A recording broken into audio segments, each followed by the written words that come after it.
Yes, yes, yes. Hello, everyone in Whimsy Works Gallery. We are about to start the interview, so this is your invitation. If you want to listen, to pull up, come a little closer. And also, we would appreciate if while during the interview we kept conversation volume to a minimum, just so we could hear each other and so that you can hear the wonderful stuff that we're going to be talking about. All right? So if you guys are ready, make some noise. Okay, cool. All right. So let's get it started. Greetings, everyone. My name is WADE DAO, and it is an honor here to be speaking with Elijah Anderson today. Elijah, thank you for coming. Thank you. Appreciate you. Elijah is a renowned painter originally from Florida, now based in New York City, who is known for his vibrant, fresh, and free-spirited style. Melting Part, who provided music curation at Whimsy Works, is a Taipei-based event agency known for their cross-disciplinary curation in music and dance. Today's brief interview will be grounded in art, painting, and music, but it's also a conversation to provide context for Elijah and his work. Okay, so thank you to Whimsy Works Gallery once again, and Melting Part and Elijah for setting up this special occasion to discuss our mutual interests. Can we give it up for all parties involved? Thank you. Hey. Yes. And this is a serious invitation. If you guys can't see and you want to get closer, like don't hide behind the pillar. 柱子, you can't see through it unless you have X-ray vision. And then if you have that, you should let me know. All right? So, okay. Thank you all. Let's get started. So, my first question is a general one because I feel like we can't jump in right away. It's about being here in the island. And my question is, how are you feeling after arriving in Taiwan? It's a great question.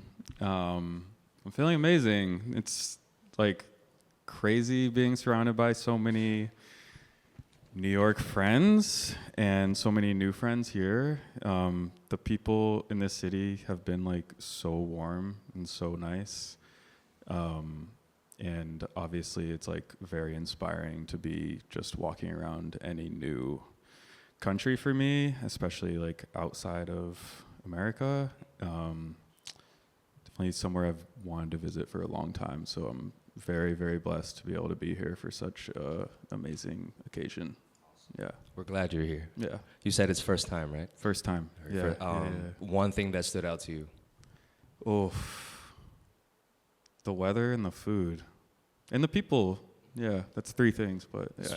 Three really good things about Taiwan. Yeah, shout out to the weather, the people, and the food. Yeah. Right. Thank you, Taiwan. And I know the nature is amazing, and I have not seen much yet, but I'm excited to see more. We were talking earlier. It seems like you have some nature trips lined up for your time here. Yes. Y'all might be visiting a cave. A temple cave, maybe. Some hot springs, hopefully. Yeah. Let's go. Yeah. You might be up north. Yes. Right? Yes. Awesome. Okay. Thank you for your answer.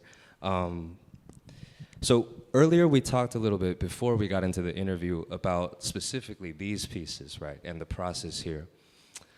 I wanted to ask if you could share a little more about what you're thinking about when you're making these pieces. Mm-hmm. So for someone who's seeing these works for the first time, how would you guide them into understanding like what the process is and maybe what the stakes are? Mm-hmm. Right.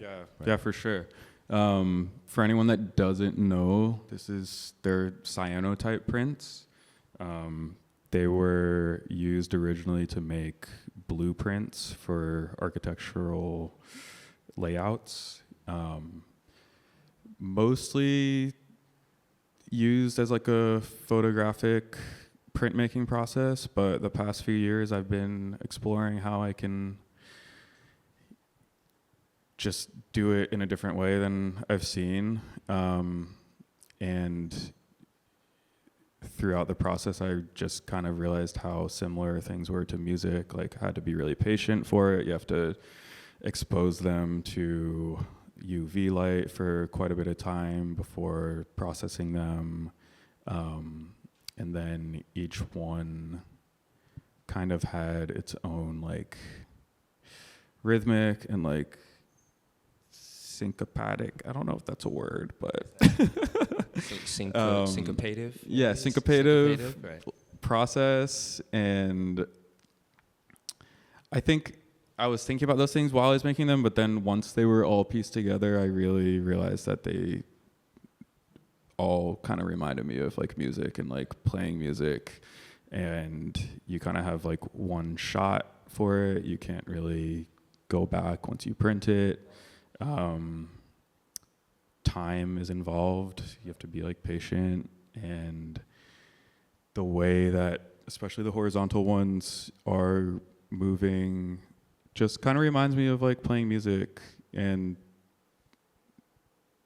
like ups and downs of different rhythms. And I'm a drummer, so like they are obviously like referencing different drum like percussive materials, and the brushes specifically were like a very fun thing to play with.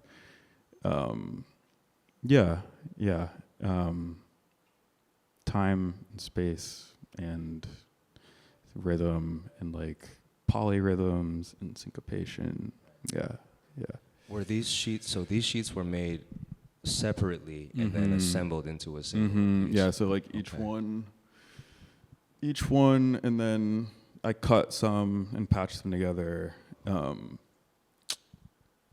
each one takes about like 30, 45 minutes, like each panel. 30 to 45 minutes, and just now you talked about how you can't go back. I want to spend a bit of time on that, because so much about music is that it happens once and it doesn't happen that way ever again. Yeah. Would you say the same is true? Yeah, for this and experience? actually the portraits were actually what made me realize that. This process is like very experimental. It's pastel on muslin.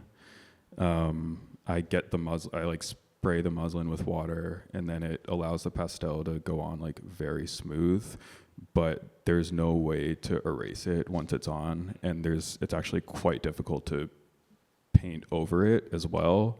So it's just, you're playing music. If you make a mistake, you have to work with it and like try to cover it up in a way that isn't actually covering it up. And both of these processes are like very in line with that. It's improvisation, all of it. Yeah, for sure. The improvisation is probably like the first word that comes to mind, but the second word that comes to mind is that you have to commit. Yeah. Right? Like you can't half make one. Yeah. It's like it's gonna look the way it is, and that's it. Right? And that's like intuition too, and that's like when you're playing music, you have to tap into that so hard, because if you think too hard, you're like gonna fumble. Especially like being a drummer, you have like so many things going on at once. Yeah, exactly. So you kind of just have to like get into the flow and like trust the process, and that felt very nice, like making these new works and like kind of connecting those dots. Yeah. If I may ask, how long would you say you've been working specifically on like these, if I can call them a series, like this particular science or process? The cyanotypes? So yeah, the cyanotype with the blueprint and the UV. I started making cyanotypes probably 5 or 6 years ago. Yeah. And always exploring how I can turn my drawings. Because I'm an illustrator first. A lot of my drawings are very small, like they turn into graphics. So I'm always exploring ways to expand those into like a way to display them and like to make them bigger. So cyanotypes were like a very nice way, because it's still very process based, but I can use like drawings that I've made small and I can like enlarge them, and then exactly. Like scaling them up almost. Yeah, exactly. Would you say it's almost like the illustrations happen on the page, and a lot of the art creation is like how you get those illustrations off the page and into new forms or expressions? For sure. Okay, And then sometimes they turn into something else too, when you like never expect it. Yeah, exactly. These are not small by any measure, right? Yeah, exactly. Okay, cool. Thank you for specifically sharing more about the cyanotype process, because I just thought it blew my mind when I realized that we're really looking at shadows, right? Like what we're looking at is not like the white was not the active. Yeah. The white is the negative. Yeah, exactly. Of the process. Yeah. Right. And they were, these were like actual physical objects, and this was powdered charcoal which is like something I use in other works as well, like very unrelated, but I just really love the flow of like, yeah. Specifically, like to use the brush, because like in the jazz realm, it's also called a brush. It's called a brush. Right. It's like, let me use the brush for paint. Yeah. I see. Yeah. I see. I see. Thank you for that. Yeah. I want to ask a little bit about this mural that some people in the audience might have seen you work on live also, because also just because you talked about illustrations and finding new ways to express them. Yesterday when we came in just to say hi, I saw that you were working with spray cans, which is immediately like, okay, there might be a graffiti theme going on. So my question is, can you share more about your journey and relationship with graffiti? Yeah, for sure. Graffiti got me into art, like from a very early age in like middle school. I never studied art. Graffiti taught me a lot about art and like different elements of art, like balance and color and structure. This was my first time really kind of blowing up an illustration and trying to paint it with spray cans, and it was a very fun challenge. You said that this is the first time that you've used spray cans at this scale. At this scale for like characters like this. Characters. Yeah. Cool. Yeah. Cool. Yeah. Because usually it's like letters. It was very fun. Yeah. But there's a relation with graffiti and music, obviously, like, and kind of everything I'm into. It's expressive. It's like there's no rules, but there also is like a weird set of rules that you have to follow. And it's not permanent either. Like, I know Tony was like talking about kind of being bummed out about this not being able to live here forever, but I was like, that's how it is in the street too, and that's kind of the beauty of it. I love just seeing things like live for a moment and then kind of they can just exist in your memory in a nice way. Yeah. If it was here forever, it wouldn't be as special in a way, right? Exactly. Exactly. And in the streets, it's like someone could go over yours, it could get buffed by the government. Yep. And then that's it. Yep. But then for those people who walk by that street at that one time, right? You'll remember it. Yeah, remember for it. sure. Right. Yeah. Tony, if you want to keep it, you might have to just like bring the whole. Yeah, just steal the whole wall, you know. Just bring the whole wall out, right? Yeah. I do the same, honestly. It's so nice. Okay, thank you for that. Specifically on the mural too. Okay, my next question pivots a little bit from the art process into more of an attitude and philosophy question, because in a previous interview that you did with Lightyear in 2021, you said, "I don't ever want to be known for one thing," and this struck me. Partially because I felt that way ever since I was a kid myself in a lot of processes, but also because I feel like so much of our creative environment now emphasizes being singular and clear and easily recognizable. I don't want to do any work to understand what you are. I have to know right away or I'm leaving. That seems to be the tone of the creative atmosphere right now. So can you tell us more about being an artist who actively makes room for being more than one thing? And does it come with unique joys or hardships to not be one thing? Yeah. It's a bigger one. I'd say the hardships might come more often than there's always joy in making art, but every project always feels like a new journey for me, and that keeps it exciting, but it also makes it difficult, especially like you said, you know, a lot of people get art shows for being known for a practice that they've been doing for a long time, which I 100% respect as well. Like that takes a lot to be able to stick with something and commit to it, but I can't, and I'm not going to get into mental things that might be causing that, but I just get bored really easily, and I also take in a lot of what I see and what I'm inspired by, and I want to be good at everything that I like. So, and that goes to music, that goes to skating and surfing and all the other things I'm into as well. But with art, it's hard for me to see something I like and like not try to do it in my own way. But also making art like this for so long, there is a style that stays consistent, that, you know, these are all like very new works, but I think a lot of people can still see like my hand in them, and that feels like very nice. Right. Where I'm like able to experiment, but still have like a line of consistency that is like very much me. Yeah. I totally feel that, having seen some of your works online, and then the range that you've given us here, right? There's like a line from breaking culture, from like b-boy culture, that's like, I should be, for masters, I should be able to tell who you are from your silhouette. And I get the same sense from the work that you have. Yeah. Right, because it's like, I might not see who you are, I might not see you frontal, like with the light could change, the environment could change, but if I watch you move from your shadow, it's like, from your shadow, like, I could tell who you are. It's very much in line. I see. Totally. Awesome. Yeah. And it keeps things exciting too, you know, So would you say it's more of the style that's, I don't want to say style. There's one part of the style that stays the same, but the expressions keep changing because either maybe boredom, but also because your interests just can't be limited into one thing. Exactly. Right. Expression and like mediums too, like processes. Like I'm always interested in exploring like how I can turn drawings into like other physical things. Yeah, for sure.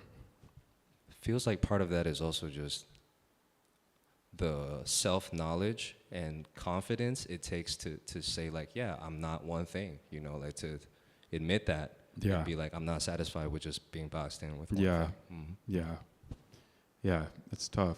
You make it harder on yourself sometimes too, but I think I see my whole like art career I see my whole life as my art career, and like I imagine myself when I'm older and like looking back on like everything and just like being able to see it all as like a big art piece, like a big story, and like everything does like connect, but it does not have to always be the same. Yeah. I love that. No more words. No more words on this subject. No mic drop. Yeah, straight up. Okay, I want to pivot to the title of your exhibition, Passing Notes. And music instantly comes to mind, so this is a music question. Can you share a story or an experience about how music has inspired your practice? Yeah, well, feel free to get as specific as you want. Like, music was my first like creative outlet. I started playing drums in middle school. Well, I guess I got into graffiti at the same time, but I was taking music like quite seriously in middle school, and then I went to a performing arts high school that like took their jazz program like very seriously. And then I ended up getting into university for jazz performance, for drums. And that kind of made me realize that I didn't want to take music so like academically and like make a career out of it. And at the same time, I was also exploring my art practice.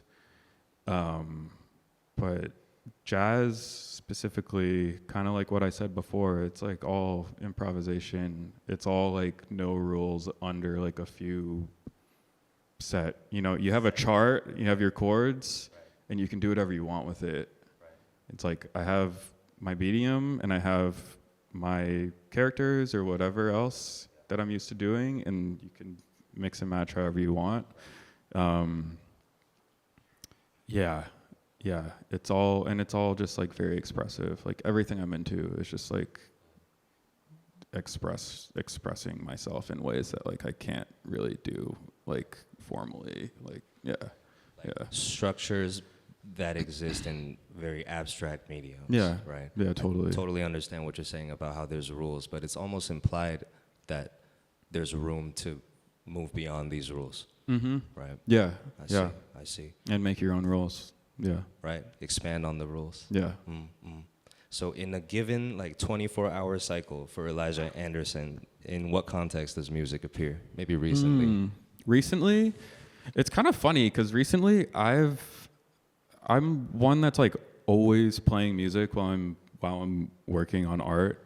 Recently, I've been weirdly like enjoying silence, and What's that I think it just sometimes music is like it can be really inspiring, but it also can be really distracting from your own thoughts. And I've just been enjoying like allowing thoughts to come without that. But I mean, music's always there for me, and I love like making beats too. So like my studio is like I have like a lot of samplers and stuff, like drum machines and stuff set up. So like a lot of times if I'm feeling stuck in the process of art making, I use just like the pads as like a little escape. I'm not one to like really finish a lot of like songs that I work on, but it's just like a very nice way to like escape my head, like a meditation almost. Yeah, for sure. Like how art can be that way too, but I think because I've like made a career out of art, I get pretty like thinky about it, and music allows me to kind of escape that sometimes, for sure. Yeah, definitely. Thank you for sharing, especially about beat making, because I actually have some questions about beat making later. Yeah. Okay, so that's super interesting. It used to be whenever I'm making art, there's music, but recently, like how long has it been since you started like not listening to music? Only a couple of months. Okay. I mean, I'm still listening to music, but I think I saw someone say that it's nice to just work in silence because your thoughts can just like come maybe quicker than I saw a post too that was saying it's like if it's aligned with what you're making, it can really help you immerse and visualize. But if it's not aligned, it can actually pull you to different directions. For music sure, is so powerful. Yeah, definitely. It can really like pull you a certain way. So yeah, it's also nice, like ambient music while working is nice, or like chill jazz, or like non-lyrical stuff sometimes is really nice too. Yeah. It's like, I just imagine that painting to ambient and painting to like stuff that's more hardcore. Yeah. It's like it's two different headspaces. Yeah, for sure. I see. For sure. I see. Yeah. Awesome. So that's also just crazy synergy that you mentioned beats at this point, because I was about to ask you, because I love the clip of you making beats on the Teenage Engineering KO2. Can you share more about your journey as a beat maker? Because it was drums in middle school, then through high school and college also. What about beats? Like, how did that happen? I think I started sampling like in middle school, not even on any like proper samplers. What were you using? I was using a Chaosolator Pro. Do you remember that thing? I've heard it had like a weird like touch screen. It was kind of used for a pad. The Chaos Pad. It's the one that has like a cross in it, and you can drag your hand into quadrants. Okay, but it's the bigger. It's like the bigger version of that. Okay. And you could load samples into it and I use it as a sampler. Make beats on that. Like, a lot of people didn't, but that's just That's the first tool. Yeah. That's super unorthodox. I know. I know. Okay. And then when I moved to New York, I was still like playing drums quite a bit in college. Like I was in a band and we played like a lot of shows.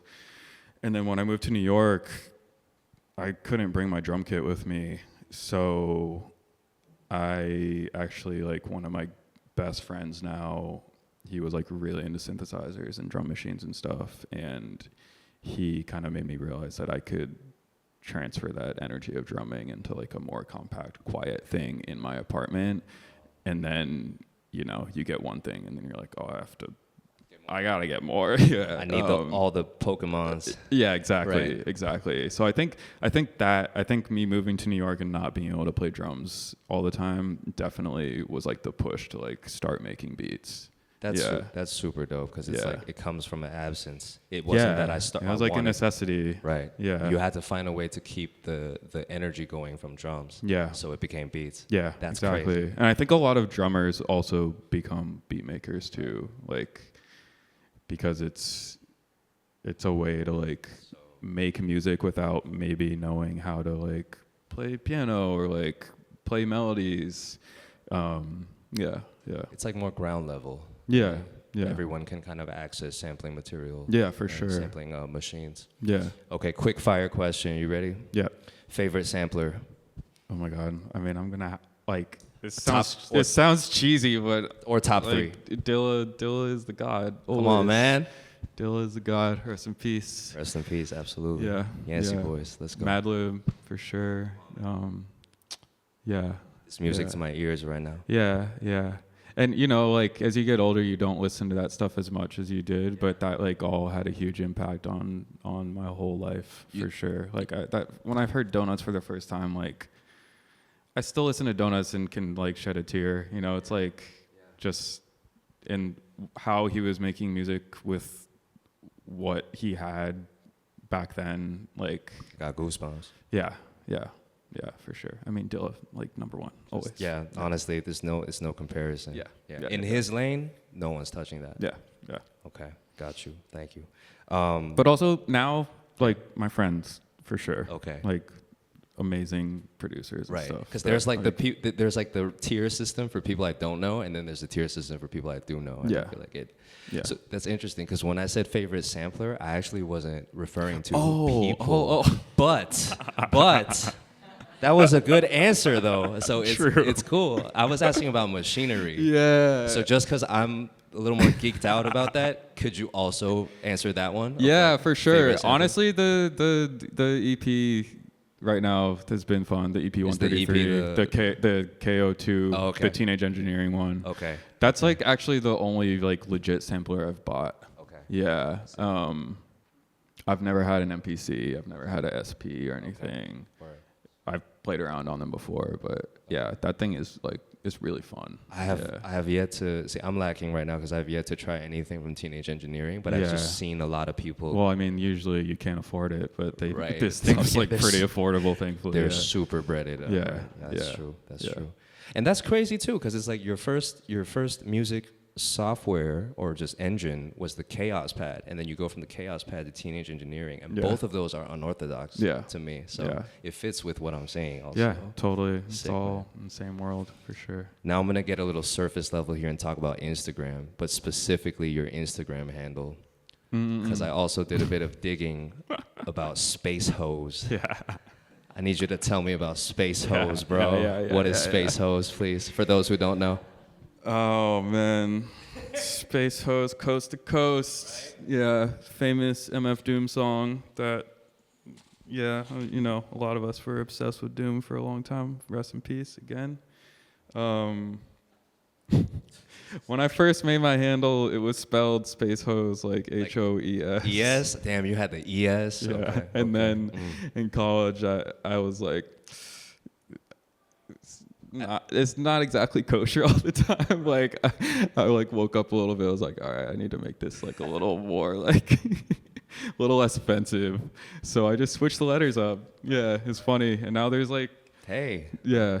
now it's just poetry. Now it's really Spacehose, random. water these plants. Like, Yeah, I'm like so used to it. I don't even like think about how weird that handle is to some people, but it was beautiful to me. So Yeah. I just needed to hear from you directly. Yeah, about, it was Doom 100%. Because Doom is the reason I think I started doing anything musically. Mad Villain just changed my life. Yeah, so I mean it's that was the whole era was just like special. Yeah.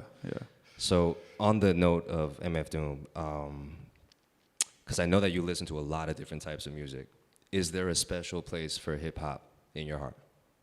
Yeah. I want to ask why. Hip hop. I mean, there's a lot. It's a tough one.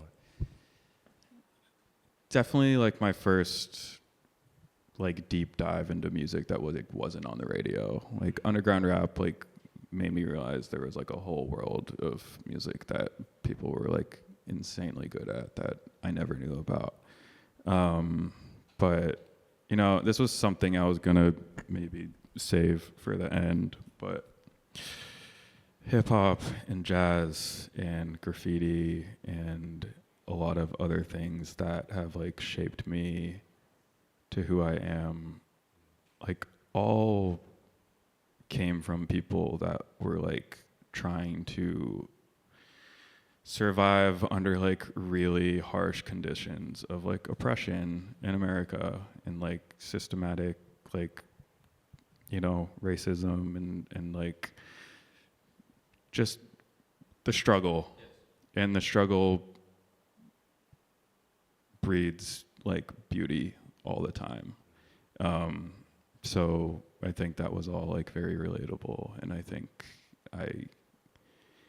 it's funny because I was having a conversation with my friend the other night about, I was feeling pretty upset about the state of things in the world and in America specifically right now. And we were talking about the interview, and she just kind of reminded me that like all these things come from people just like making beauty out of bullshit, for sure.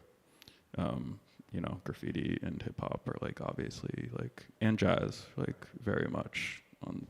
In a world that doesn't make space for you or see you, how are you gonna create? You gotta your story, right? do it yourself. Right. Yeah, totally. Thank you for sharing that. Yeah. I hope I didn't jump the gun on the final, like. No. Okay.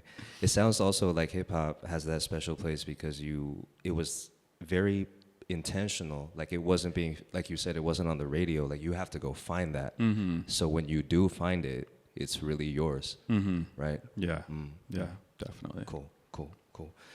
I'm gonna jump ahead one question too because I think it makes sense at this point.